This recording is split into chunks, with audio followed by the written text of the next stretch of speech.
Hello and welcome to Norland. This is where you play as a medieval lord and you have to try to keep your people alive. Yeah, it's pretty amazing actually, because this is, I believe this is actually something that I touched upon in one of the Steam Next Fests, but really kindly, the publisher has actually reached out and given me a preview key to a more advanced version of the alpha demo, and this is exactly what we're checking out here. Now, I am in the tutorial at the moment because I thought it may be relatively useful for you to actually see this. I believe that the demo is actually available right now. Let me actually just have a look. No, it is not available right now. However, the game is coming out in May, so you don't have a huge amount of time to wait or anything like that, and it's highly recommended. Hey, you know what? Just add it to your wish list. Really, just add it to your wish list. There's a link in the description if you want to do that. And as you can see, you are the king and the head of the noble family. Your lords obey your commands, but they also have their own will. However, only through their skill in combat, intrigue, and economic management, you can become the founder of a great dynasty, create the most powerful kingdom in the world, or together with good allies, survive the approaching crisis. Your history is just beginning. All right, here we go. So this is basically it. So if you take a look around here, this is basically a really fantastic story generation system. And there are any number of things that can actually take place here. You know, you can get raided, you can get attacked, you can, build things, you can trade with people, and so on and so forth. So obviously we can now press the various buttons here to change the, the speed of the game and everything.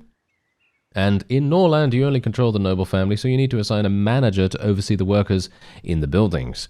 The instructions given by the Lord Manager are sufficient for 3 days, and on average, one Lord can manage 7 to 10 buildings. So how do we do that? Well, let's take a look around and actually see how we do it. Let's appoint a manager in the hall, which is over here. So you can see here, there's a little plus icon there, and then we just select this, and then we can just select that. So you can click the management button, choose a lord for the manager role, and as you can see, there are actually various, production bonuses, and you can see here that if we make Ignata the one, then she's going to do a relatively good job, and so there you go. She's going to go ahead and do that. And now we have the building construction tutorial. So let's take a look. So great, the workers are now aware of your plans and ready to start building. Wood is the primary resource for construction. So our first priority is to build a lumber mill, which is right here. There we go. So basically, this is what we need to think about when we actually start a proper game, where we go into the game for the first time and we think to ourselves, okay, well, what are we going to do? Well, we're going to obviously assign that lord, and then we're going to build a lumber mill. So place it in the designated area. Well, where do they recommend we actually build it? Here? Really? I personally would not have built it here. Okay, well, that just goes to show that maybe I don't know what I'm doing. Who knows? Well, I guess we'll see, right? I guess we'll see, because I personally probably would have built it somewhere around here instead, because this is a little bit more surrounded by trees, but I suppose the equal distance between both sides of the forest that might make a difference. Anyway, we've got the rye field here as well. It is best placed on fertile soil, otherwise it will yield very little. So if you place a rye field right here, you could take a look at the fertility as well, by the way, with the little overlay UI, which is very nice. So we're going to be placing it probably round about here.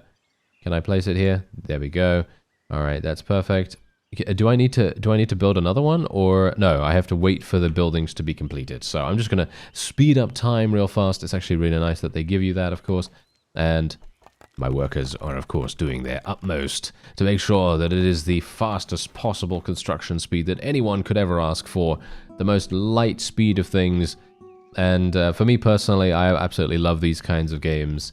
I have played I think probably almost all of them at this point, and I love the fact that this is set in a medieval sort of, medieval land. Really fun to see that as well. Since the employees need instructions, don't forget to assign managers to the new buildings. All right, let's do that. Who do I actually want to do, though? Assign a manager to it.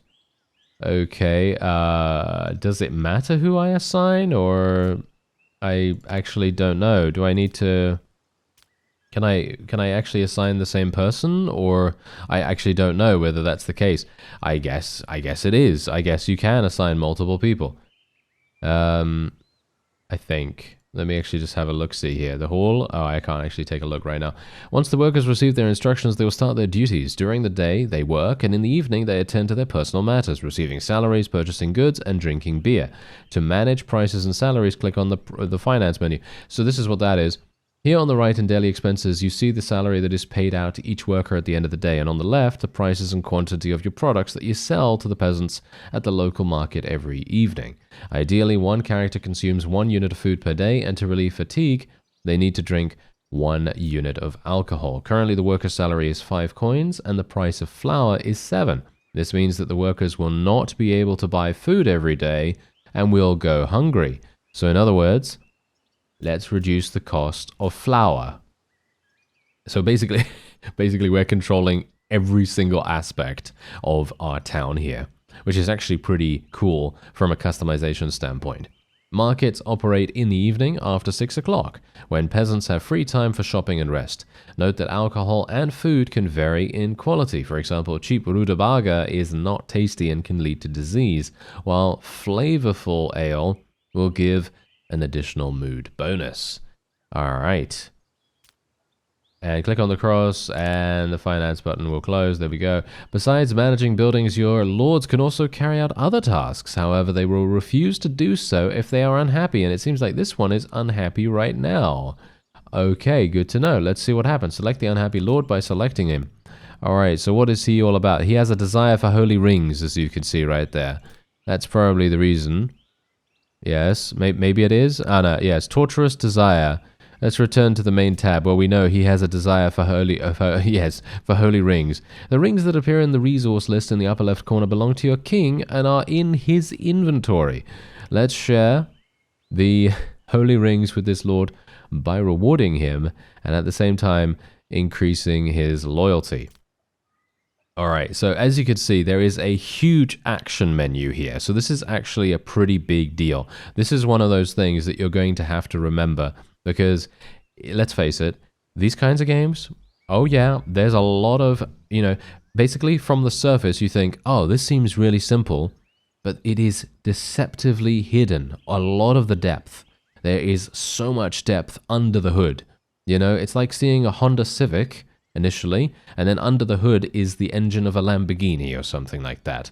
Obviously, this is very much that is a really stupid analogy. However, it's pretty accurate in this case. Anyway, we're going to reward him, as you can see right there. And now, once your king finds the time, he will reward the lord you have chosen. However, you can make him complete the task immediately. So we can now select the king, and then we can select this straight away, right? Click on the reward task in the list of received tasks at the top of the menu. I've done that. I think isn't he going to do it? I have no idea. Yeah, no? How do I actually do that? Do I have to click on this or is it just showing me how to cancel it or something? I have no idea actually. What does he say? Click on the reward task in the list of received tasks. And note that you can also do this. Okay, yeah, well, I just have to wait for him then, I suppose. Just wait for him to complete the task. Let's actually just have a look. Yep, he's doing it. Okay. Okay, so I actually didn't need to do anything at all. I was just being stupid. All right. Yeah, see, now that's also a thing that is going to happen to me many times in games like these. I literally will I will think something needs to happen immediately, but then I'll be like, why am I stuck?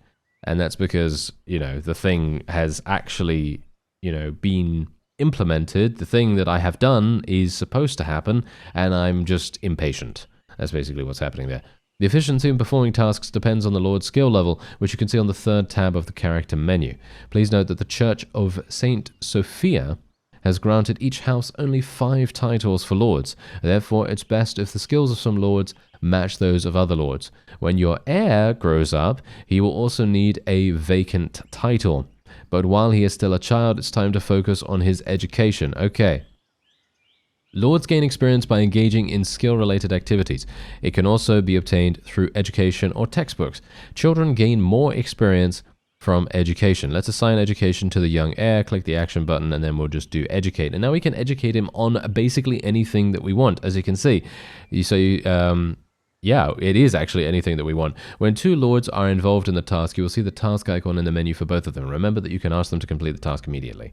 So we can now then increase his skills in manners and persuasion, trading and management, intelligence and teaching, commanding and combat, and general training, which means that the teacher will sequentially teach skills, first where there are talents to the limit, and then the remaining pairs of skills in turn. I actually think that it would be cool if he was a warfare kind of guy, so we're going to make him teach warfare here. Ignata is going to teach him. And can I actually do anything else in that regard? Oh, his mood's going down. That is to be expected. Okay, so, that seems to be it. But skills alone are not enough. To build and produce, gain special bonuses, acquire expertise in skills and knowledge of other languages, you need knowledge. They are contained in books or in the minds of lords. Books, in turn, are purchased from the Holy Caravan and are stored in the library. Fortunately, it is already built. In the knowledge menu, you can assign lords to study and write books. Books can be written in different languages, but most books on technology belong to the Imperial period and are written in the Imperial language. Alright, so let's open this up. Look at how massive this is. I believe this is the research tree, isn't it? Isn't this like the research tree or something like that? I'm not entirely sure. So if we select here, can I actually move these windows? It doesn't seem like I can actually move these windows. So I'm just going to select this then. So studying a book with the aim of acquiring knowledge. The higher the Lord's intelligence level, the faster the knowledge is acquired. Alright, that sounds good. So in other words, Ignata is quite clearly the most intelligent of every single person in the entire town, for some reason, but there you go. If at least one lord has read a book, it becomes available to all. However, if he dies, the knowledge will be lost. Okay, good to know. So now what we can do, close the knowledge menu and wait for the completion of the study. You can double click on the portrait of any lord to quickly move the camera to them. Right. How do I close this, though? That's the question, because I actually can't. Ah, there we go. All right, right-click.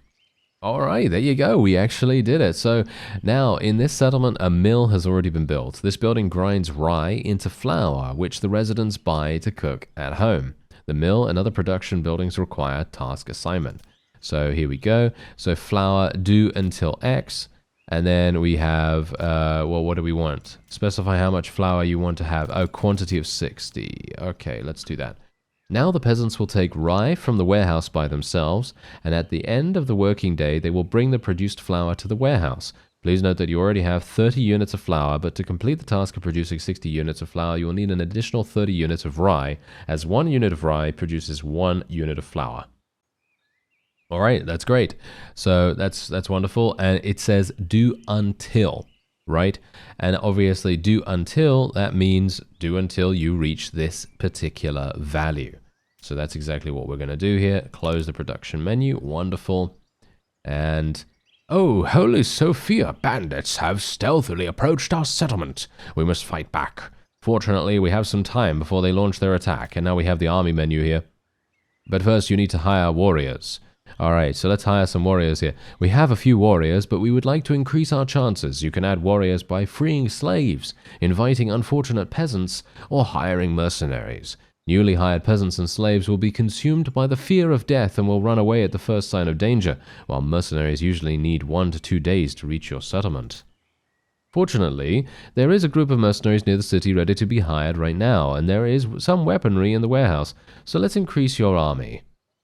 Note that you must pay the church a daily tax for your warriors, the amount of which depends on their skill. Alright, so how do I actually hire these guys? Hire several mercenaries. Okay, let me try to do that then. There we go.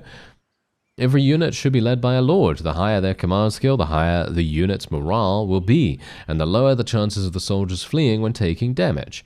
You also select the warriors who will form the squad and the equipment they will be armed with. Click on the squad creation button, which is right here, and it seems like our fellow that we gave the holy rings to is going to be the commander, which is a rather amusing thing. And we can now make him. We're going to add these guys, I guess. There we go. And then we are going to. Do they have weapons? I can put this guy in here as well. That's actually hilarious. Okay, let's give them some weapons. Let's give them some armor. Can I not give them armor? Okay, apparently I can't give them armor for some reason. Maybe they already have this equipped or something like that. I'm not entirely sure, but there you go. All right. Now wait for your people to pick up their weapons and everything. And then they're going to be going into battle, no doubt. Yes. The squad is under your direct control and can be managed with the right mouse button. You can find its menu in the lower left corner, which is all the way over here. Yeah, so you can see here that we have some strategies and tactics that we can use as well, which is actually pretty cool. So you can authorize shooting, protect the archers, or stay in the back. I don't believe we have any archers actually, so that makes no difference whatsoever. So we're just going to click on the enemy squad to engage in combat. There we go. Let's do it. All right, I'm just going to slow things down a little bit just to make sure that we don't... well, I'm sure we'll be fine, right? I'm sure we'll be fine. Let's actually have a look-see here. Yes, as you can see, we are absolutely murdering. We haven't lost anyone just yet, I don't think. No, we haven't lost anyone at all. And we have achieved victory. Your warriors will capture and take as hostages those who survived, and the peasants will bring them to the settlement later. Now is a good time to launch a counterattack on their camp. And here we go. Here you can see your settlement and your neighbors with whom you can interact. So this is exactly what I'm talking about. This is the reason why this is such a huge medieval storage generation simulator kind of deal. Because look at the amount... look at the sheer amount of factions that you can interact with here. This is absolutely insane. Okay, so as you can see, there is their encampment. Here you can see your settlement and your neighbors. Now it's time to deal with the bandits. Click on that and then select attack. On the local map, I guess? Victory chance, 82%. So we're going to send them over there. 82% only. I was actually kind of maybe hoping that they would be a little bit better than that, but yeah, I guess so. Select your current squad. Wait for the squad to reach the bandit camp. I'm actually not entirely sure. How long are they going to take? Oh, there we go. They're now going. And it's preparing to launch an attack. Click the battle icon. Okay, so here you go. So basically, this is kind of like an auto-resolve, I think. You can't... no, you can battle the map. Okay, so here you go. Here you can see your own and the enemy squad, as well as an approximate balance of power. You can retreat from the battle if it seems unwinnable, play out the battle automatically, or personally command your squad in combat. Let's battle on the map, and let's go straight on in and see what's going on here. So when you initiate the attack, your squad is positioned on the left while the enemy is on the right. The bandits won't wait and will immediately engage you in combat. Click on your squad's banner to control them, which is over here. Use right click to move them, to attack the enemy squad, and so on and so forth. Okay, let's do it. Alright, we should have absolutely no problems whatsoever here. I highly doubt we are going to lose. There we go. Yes, we didn't lose anyone. That's fantastic. There we are, wonderful, and we've captured 3 people, in actual fact. We've captured 3 people, and we have also destroyed the bandit camp and increased our relations with our neighbors. That's obviously a pretty big deal if we want to partake in some diplomacy, isn't it? Yes. Alright, excellent. Your squad has defeated the enemy, freed the hostage, and will soon return home. I had no idea that they even had a hostage. But besides bandits, your settlement is surrounded by neighbors. Their kings may have varying attitudes towards your king, which can lead to both conflicts and cooperation. For example, you can save on the construction of hop fields if you enter into a long-term contract with a neighbor for the supply of this product. To enter into a trade contract even, you must either be in the same state as your neighbor or have friendly relations with them. There are many ways to establish friendship with the neighboring king. Give him a gift, send your lord on a mission, or simply send your king to hunt together with him. Now let's improve the neighboring king's attitude towards yours to conclude a trade deal. Click on him, and then we'll do assigning lords. And this guy, I guess? I have no idea. Wolf hunting. Oh, okay. Go hunting together for a flesh wolf. There is a risk of getting injured. However, their relationship with each other will improve, and their entertainment gauge will be replenished. After the hunt, there will be a deep conversation, not necessarily a pleasant one. All right. Let's do it. Plus 21. This means that the probability of having a good deep conversation after the hunt is 47% only. Only 47%? He might not like it. Your kings had a great time together. Ah, there we go. And now the neighboring king considers yours a friend. It's the perfect time to talk business. To conclude a profitable deal, send your lord with the highest trade skill. Okay, so do this and then trade. So this is the Now, this is a big deal. This menu right here, this assignment menu right here, this is a huge, huge deal because you're going to get an opportunity to see exactly what kind of lords and ladies they have available in the town itself. And then you also have politics, so you have the ability to create alliances. You have vassalage, for example, as well. So you can see here, you challenge the authority of Calaris and demand that they become your vassal. If they do not agree to submit within 3 days, you must attack their city. If you win, they will become your vassal by force. If you refuse to attack their city in case of their refusal, you will be branded a coward. There's huge amounts of stuff to do here. Peace treaty, offering to the king, slander against a neighbor, politely demand tribute, the envoy's visit, that's absolutely crazy. And then you also have dark deeds to do here as well, which basically means lord's assassination, kidnapping a lord, library robbery, hall robbery, all this other incredible stuff. It's going to be so fun to do this. All right, so selling hop. As part of the trade agreement, Calaris will offer to sell 15 hop for 45 gold, which is 3 gold per piece.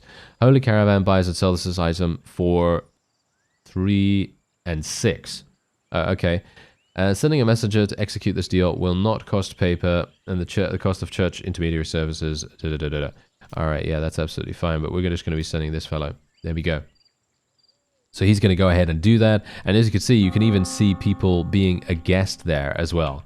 So what I'm going to do is I'm just going to pause the game for a real quick second because this fellow is actually talking to us. I greet you, Sviatoslav. For me, it is a great honor to engage in a trade agreement with you. Trade, above all, serves as an assurance of peace between our kingdoms. Signed, King Calaris. And there we go. And so now we have entered into a trade agreement. This means that during this period, Calaris will create a daily trade offer under the conditions below. Sending a messenger to execute this deal will not cost paper, and the relations have increased with him. Remaining days until the end of the contract is only 10. So that's obviously something to bear in mind. It only lasts 10 days. So now we can, every day, a button to buy hops, press the hops, buy hops, at and then close this. Okay. Close the trade menu. Okay. For the trade to take place, a free peasant from your city will be dispatched, so the trade will not be instant.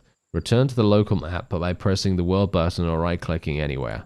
There we go. And now we are back in our little town here. So let me just pause real quick. Gold in Norland comes and goes from the economy either through the pockets of peasant migrants or through trade. The Holy Caravan arrives in the evening once every 1 to 3 days and is the main source of gold, holy rings, which are a luxury appreciated by lords, as well as books and prisoners. Wait until the caravan arrives at its destination, click on the caravan and select a lord to trade with him. Note that the higher the lord's trade skill, the more profitable the trade will be. However, he needs to manage to trade before the Holy Caravan leaves the city at midnight. There's the trader. And now we can trade with Slavova. And then we can actually do that. So let's actually see what happens. Hopefully he's going to go over there and do that. Yes, there we go. The availability of goods at the caravan depends on your relationship with the matriarch of the Church of Saint Sophia. This way, the church contributes to maintaining balance in the world, but books and holy rings are always available. So if we purchase a couple of these, buy 10 holy rings. That's what we need to do. Okay, so 10 holy rings. And then we also need to buy how many? Oh, one book. Just one book. Okay, so that's perfectly fine. And then we will literally... I'm actually kind of surprised that we're buying a book, to be honest. I'm not entirely sure. What does a book actually do? I guess we can read it for knowledge. I suppose that's what we're gonna use with it, I suppose. I don't know. In any society, there are unfortunate individuals, simply by circumstances. Unfortunate prisoners and warriors may incite revolts, while free peasants prefer to become vagabonds. They wear brown clothing. Vagabonds see no point in working, and when their resources run out, they turn to crimes, street robberies, theft from warehouses, and so on. To prevent a crime, deploy the patrol banner. Place a patrol near the hall's warehouse.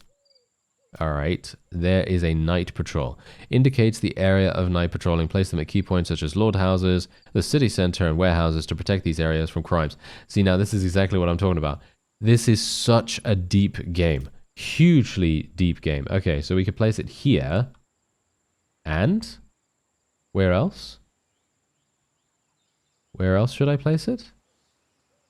Is there nowhere else that I need to place it? It doesn't seem like it. No. Does not seem like it. Even though I think that I should probably place it there, but maybe not. I don't know. Anyway, in the patrol banner, determine the radius of action and assign warriors. Oh, over here. Okay, so we can assign 3 guards to it, and the patrol radius is 2. So if I reduce this to 1, and then reduce the amount of guards... What, really? Are you serious that I reduce it to 1? That's so weird, because the radius is so little now. Feels very little, at least to me. Okay, so now we can study the new book as well. Ignata can study that. She's going to obviously do that, and then we'll gain the knowledge. And obviously this is another one of those points where you have to think about what kind of knowledge you want to gain from books, because obviously, you know, I mean, there's any number of reasons why you want to do that, but then you also have to think about the fact that the person studying the knowledge, that's a huge deal, because if that lord dies, you lose the knowledge. So you're gonna have to sort that out somehow. You're gonna have to sort out how to maintain that knowledge, how to preserve that knowledge as much as possible. Anyway, a place for carrying out punishments. During working hours, executioners search for vagabonds suspected of crimes and lead them to the scaffold. Oh, I had no idea that this was actually the case. Okay. I thought it was literally some building equipment or whatever. If the suspect is identified, they will be punished with the chosen penalty. If there are no more suspects in the city, the executioners engage in prevention. They intimidate all vagrants in a row, dissuading them from committing crimes in the next day. One executioner can intimidate 1 vagrant per day. You can also organize terror against different population groups. Whoa, okay. The building requires daily instructions to operate. So we're going to be placing it here. Apparently.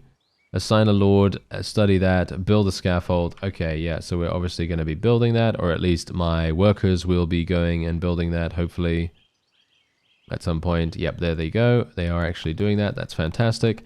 And I'm actually really, I'm really surprised that they have gone so in depth with the crime system here, but it is necessary. It is necessary, I suppose.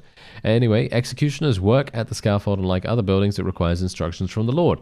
The executioners search for crime suspects, and so on and so forth. If someone among those present in the square recognizes them, they will suffer the punishment you have chosen. If there are no suspects, the executioners engage in prevention, and so on.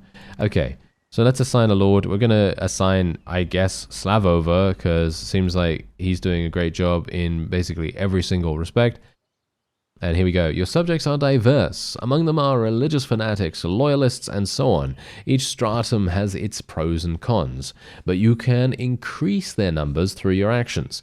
Loyalists, for example, arise from happy peasants, so you need to build separate housing for them and provide them with plenty of good food and alcohol. In return, you can assign them to specific production facilities where they will work more diligently than others, and also call them into the army. Hover the mouse, wait a few seconds until the tooltip hardens. Hover the mouse over the word loyalists. Okay, there we go. Wait. Loyalists, this one right here.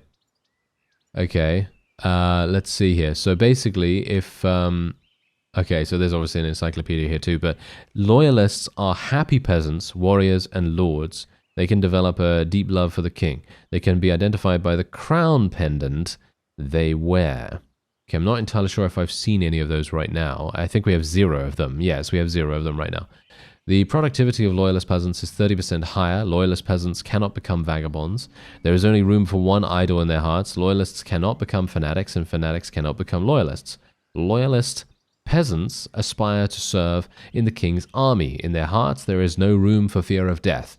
They are happy to be in the same squad as the king. If loyalists become unhappy, they may lose this quality, and if there are many unhappy loyalists, they may start a riot, blaming the fanatics for everything, and they will mourn when their beloved king passes away. Good to know.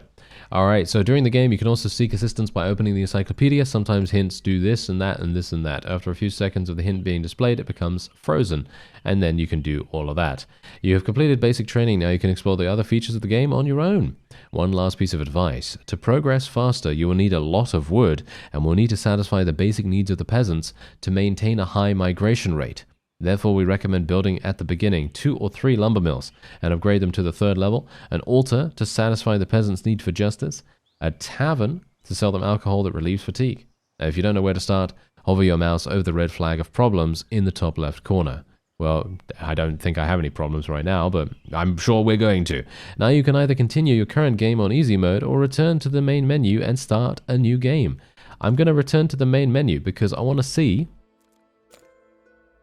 start without the tutorial.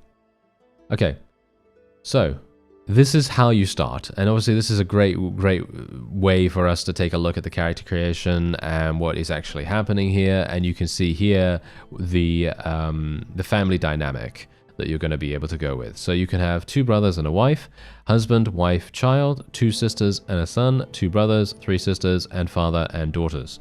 And I have no idea actually what to go for, to be honest. I have no clue whatsoever. What is the best one? I don't know. Father and daughters, I guess? Father and daughters, maybe? That sounds pretty good. I think that's actually the most we can... I think that's the most we can play with. I'm actually not entirely sure if this is actually any good, though, but does it matter? I don't know whether it actually matters. But you can randomize these people however you so desire. As you can see right here, you can maximize them in any way you like. You can also, you know, change their skills, and you can even make them have specific talents. So, for example, a talent is a special predisposition of a character towards a specific skill. So, basically, the talent gains undefined more experience when training. In other words, it's going to gain more experience through doing this particular thing. Now, if a person is more capable, so let's say that, you know, they're more capable of, you know, doing something. For example, let's say that this fellow is super good at intelligence. Look at his age right now. His age is 42. This is the highest he can possibly go as far as I'm aware. Is it? No, it isn't. Aha. Okay, so that's good to know. Let me actually see here. So if I turn that off and put this on, can I actually have... It doesn't seem like I can actually do that. Alright, so wait a minute. So what we're going to do, actually, what we're going to do is we're actually going to be... wait. There's actually cultures as well. Former barbarians. Oh, look at this. Values, strength, values, intrigue, values, trade, values, peace. Oh, wow. This is cool. Alright, I actually have no idea. You know what? I feel like I want to... You know, I feel like I want to play as the Caden, to be honest. I feel like I want to play as the Caden. Because they have, like... They attack people and stuff. And I'm kind of thinking that that would be really, really fun. But I don't know. Maybe it's a cool idea to do that. I have no idea. But I guess we'll see. She's 1. She's 1 as well. Why are they all 1? So is it literally, is that what's going to happen? Is that what we've got to do? They're all 1 year old? Okay, I guess they're all 1 year old. Is that hard? I think that's probably really, really hard, isn't it? He's a gambling addict. No, thank you very much. Oh, wow. The need for sex increases twice as fast. Okay, let's not do that, shall we? That's going to be very, very difficult considering he's by himself. 50% of experience gained from learning. Ooh, that's it. Oh no, minus 50%. No, we're probably not going to do that. Reduces interest in the character from other characters by minus 10. Can we not select nothing? No, we have to have something. Social thoughts are weaker, as well as thoughts about the death of loved ones. Sure, we'll do that. And then we can choose a positive trait as well. So let's have a look here. Increases interest in the character from other characters by 20. Has a higher threshold for bravery. Yeah, we'll just do beautiful, I guess, because we want him to get a wife, maybe, I guess. Right? And then we're just going to call him something else, I suppose. Let me see. What should we call him? Should we literally call him Barney Beartild? No way, right? I'll just call him Barney, I guess. Why not? I mean, that's not my name, but it's a name of a character that, you know, we like, I guess, right? Yeah? Okay, intellect is going to be the thing that he really, really likes to do. And he's good at command and all that other stuff, kind of, and he's okay at teaching and all that wonderful stuff too. And let's have him have a dark hair color or something like that, and then we'll I mean, combat's pretty low for him, actually, to be honest. Let's make him be 24, by the way, because obviously we want him to be slightly better than what he is right now. And can we actually increase their skills as well? No. we can only make them have specific talents. And I have one to spend. She's going to be good at combat, and the others are going to be good at command and management, and that sounds good to me. All right, let's do it. Okay, recommended for beginner players, I guess. Well, I mean, it doesn't really matter. Oh, it's Goldshire, really? Goldshire, okay. Enchantment, I mean, this is good for... Why is this easy but not recommended? I guess it's because this has three wood. Yeah, I guess we'll just start here then. Okay, let's see. And now we can actually choose our banner as well. This is very cool, actually. Set up your and other provinces. What does this mean? Ah, look at that. You can actually choose whether you have multiple provinces. Look at this. Look at that. That's so cool. So in other words, you then have access to other places immediately if you want to do that. So you can customize your game however you want. So technically, if you want to, what you can do is you can theoretically control a massive swathe of the world, and then you can go to war against the rest of it if you want to do that. Or you can do all kinds of other things anyway. So I think that's actually pretty cool, to be honest. Yeah, I'm pretty happy with going with Sparksville. We should probably not call it Sparksville, shall we? Let's call it something else. Let's call it something like Reformia. Yes, that sounds a little bit better, doesn't it? There we are. Perfect. And we can actually change this as well, by the way. So we can change whatever pattern we have on here. We can change the pattern color and so on. And change the back color to, I guess, this. And we can also... Oh, a snail. Oh, wait. Is there a bear or something like that? Is there a bear? I'm not seeing a bear right now. I'm not seeing a bear. Where's the bear? There is no bear, but there's a snail. That's perfect for me because I'm slow. So let's do it. There we go. Yeah, so that's what we're going to do. And now we can choose our game parameters. So our start scenario. A member of your noble family has been captured by bandits during a recent raid on your young settlement. Free them as soon as possible. No one takes your noble family seriously because all your lords have been blind since birth. Demonstrate remarkable management skills and cunning to make all your neighbors see what true greatness is. And the Hammer's Way, your lords are renowned craftsmen but poor merchants. You start with books about blacksmithing and weapons, but you have significantly less money. And your new noble house is currently unremarkable, but who knows what scenarios awaited in the future. And then you obviously have a bunch of different modifiers as well. The lives of characters unfold at twice the speed. 1 in-game day equals 1 year of life. By default, 1 year of life corresponds to 2 in-game days. This also speeds up the acquisition of experience and some other aspects. A wave of fanaticism. The cult of Mother Sophia has reached its zenith. The world has gone mad with fanaticism. All incoming migrants to your domain are fanatics. After the war, a prolonged and protracted war has many consequences. One of them is an elevated level of combat skills and equipment among forest bandits, as many of them were once warriors. A trade decline. Crisis always hits trade first. A recent epidemic has lowered the level of trade, and it's unclear when it will recover. You'd better rely on yourself. A holy caravan arrives with a 25% chance, but no less than once every 5 days. Peasants and slaves have decided that no one will protect them better than themselves. As a result, all migrants and slaves start with a combat skill of 5 to 10. That's pretty crazy. And then we have no prophecies right there as well. And we also have the difficulty, so you can play on peaceful mode, which basically means that neighbors won't bother you unless you initiate aggressive actions yourself. And the number of starting resources has also been increased, recommended for those who want to peacefully develop their settlement as well as for new players. And then you have normal, that allows for a balanced experience. Of course, you know, new mechanics and challenges will be introduced gradually, allowing you to adapt. Then you have hardcore. All challenges start from day 1, requiring high concentration, multitasking skills, and knowledge of the game. Initial resources are also limited, recommended for very experienced players. And then you have Iron Will. The game will only save. Basically, it's Iron Man mode. And this mode, while unforgiving, will allow you to experience the game in a more emotional way. In other words, if your people die, they're dead, and you can't reload. Unholy Horde. What's this?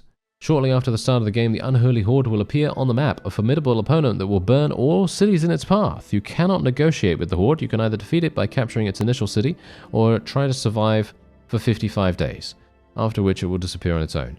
Unite your neighbors under your rule, or make them stronger through trade and defensive alliances, or pray that you won't become the Horde's target. When choosing your starting province, keep in mind that the unholy Horde appears in the forests to the northwest. So the closer you are to that, yeah, sure, why not? Let's leave it like that. And why not? That sounds pretty fun, to be honest. I think these all sound like really, really fun modifiers, and I am very much looking forward to seeing how we do here. Norland, the year 2898, since the creation of the world. 200 years have passed since the great Crimson Empire perished in the flames of the religious war.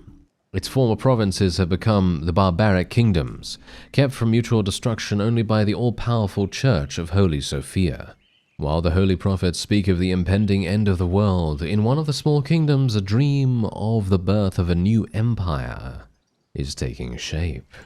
And that is, of course, us. And as you can see, Ina from Reformia has been captured by forest bandits, which is not exactly great. So characters can improve their skills through learning with other characters or by performing actions. For example, studying knowledge increases the intelligence level. Children gain several times more experience from training than in adulthood. Find a child and start their educating through the action menu. Your lord can also be trained by guests with good relationships. You can invite them from neighboring settlements and all that wonderful stuff. Okay, so basically, as you can see right here, we've got all of our children. Ina is currently not with us because she is with, well, she's captured, of course. She's very, very much captured. So we can actually educate or we can do training, I guess. So I guess what we'll do is we'll probably just do general training for the moment.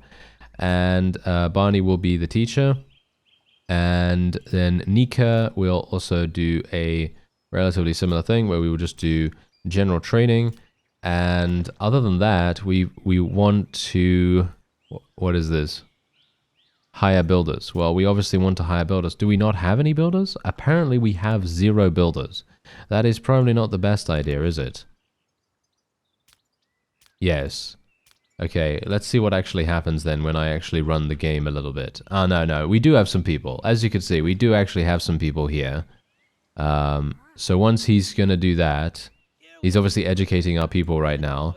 But we can actually just punish. We can only punish people. Otherwise, we have to let my my fellow here do his thing. And now we've got our builders. Okay, so now we've got our builders. So I'm just going to pause. And then we're just going to take a quick look. So they recommended, remember what they recommended? They recommended 3 lumber mills, right? 3 lumber mills. So what I'm going to do is I'm going to put one round about here, one round about here, and another one round about here, I guess. I'm not a big fan of all these placements, but it's gonna have to do, isn't it? It's gonna have to do. What is this? Rutabaga. As far as I'm aware, they don't like rutabaga that much, do they? There is a brewery that is going to be extremely useful. We need a tavern as well. Oh, we need an altar as well. This is very, very important. So a altar right about there, and we need a tavern. Okay, so we need a tavern, but we need the brewery. This is where alcohol is brewed. Do we have a brewery already? No, we have a dormitory, lord's house, market, and then we have the hall, and that is it. So we don't have anything else. So what we're going to need is the brewery. So we will need one of these. So let's place the brewery. I don't even know where to place it, to be honest. I guess I'll just place it around about here. It doesn't really matter, I suppose, wherever it can go. And do we need a warehouse? I don't think we need the warehouse, do we? We might need a warehouse, actually. Or do we have one? No, it doesn't seem like we have a warehouse, actually. So I should probably go ahead and build that. I mean, look at this. A building where you can hire additional workers. Peasants take resources from the warehouse in the morning for production and bring finished goods back here in the evening. Through any warehouse, characters have access to all resources except gold, which is stored in the hall. This helps reduce the time characters spend transporting things. Okay, yeah, well, I'm probably fine to just put that around about here, I guess. And we have knowledge here to be done as well. So, is there a textbooks? Textbooks, no. Is there actually something that I can learn here? Yes, the rye field and the mine and the hop field. So, we should do the rye field. Can I not learn that right now? Apparently, I can't learn that right now. Build the library. Oh, we need to build a library? Really? Okay. That's something that I obviously didn't realize right now as well. So there's the library. Let's build that. Build that roundabout there, I suppose. And let's let people do their thing. So let's see what actually happens here. Hopefully my workers will actually go about and do their business. Yeah, it says here, you'll need to build 2 to 3 lumber mills and upgrade them to the 3rd level. Build a library and assign lords to study new knowledge. Ensure you have enough food. Build a tavern and an altar. Alcohol is running low. Set up production of moonshine. Okay, well, he's still educating. There we go. Suna has gained a new level in command and all that wonderful stuff. And, he's now teaching Nika as well. It seems like educate takes a long time. So I probably should not have actually done that initially.